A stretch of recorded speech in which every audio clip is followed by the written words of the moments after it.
A breathtaking aerial view sweeps across the golden horizon of 16th century Mughal India. Towering minarets rise against a warm amber sky, and grand palace domes shimmer in the afternoon light. The camera glides gracefully through enormous carved stone arches, past silk curtains swaying gently in the breeze, descending into the heart of Emperor Akbar's magnificent royal court. Rows of ministers and courtiers stand in respectful silence along marble floors inlaid with intricate geometric patterns. At the center of it all, seated upon an ornate imperial throne draped in deep crimson and gold, is Emperor Akbar himself.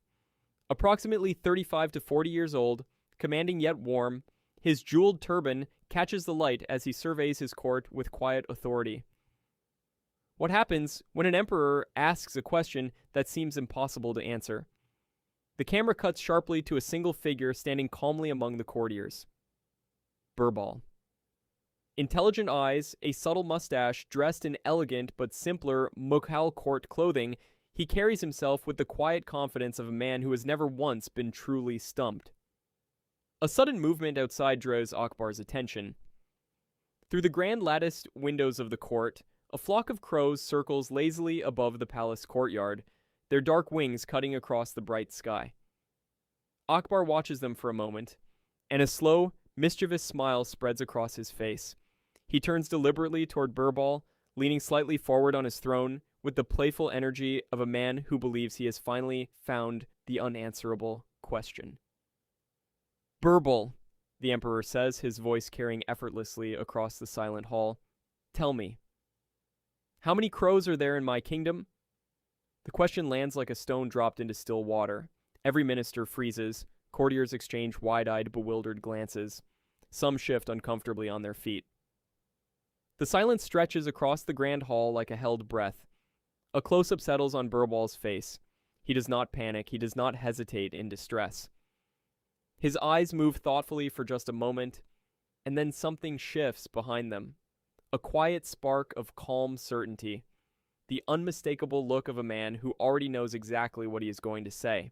Birbal straightens, meets Akbar's gaze without flinching, and delivers a precise, confident number. The court stirs.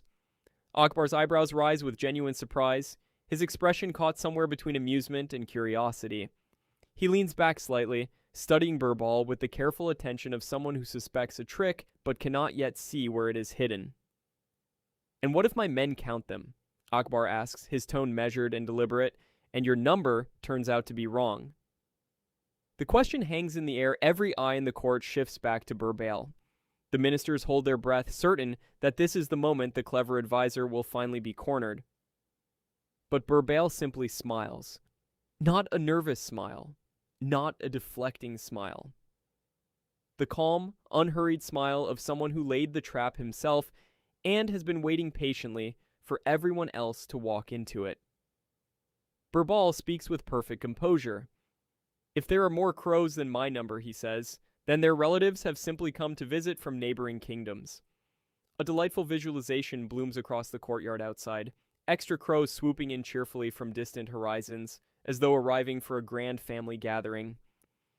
"And if there are fewer," Birbal continues without missing a beat, "then some of our crows have gone to visit their relatives elsewhere." Akbar pauses. The logic is airtight. The answer is completely unverifiable, and yet entirely reasonable. The ministers stare at Birbal with expressions caught somewhere between disbelief and reluctant admiration.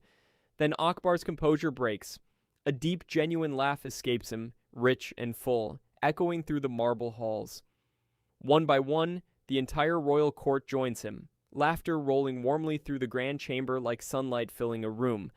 The camera moves into a slow, cinematic close-up of Birbal's face, composed and quietly triumphant, while Akbar looks on with unmistakable admiration and respect. The camera pulls back gradually, revealing the full splendor of the royal court bathed in warm golden light. Birbal's greatest weapon was never a sword. Dramatic pause. It was his mind. The final image settles on Akbar and Birbal walking side by side through the open palace courtyard as a flock of crows sweeps beautifully across a blazing sunset sky. What impossible question should Birbal answer next?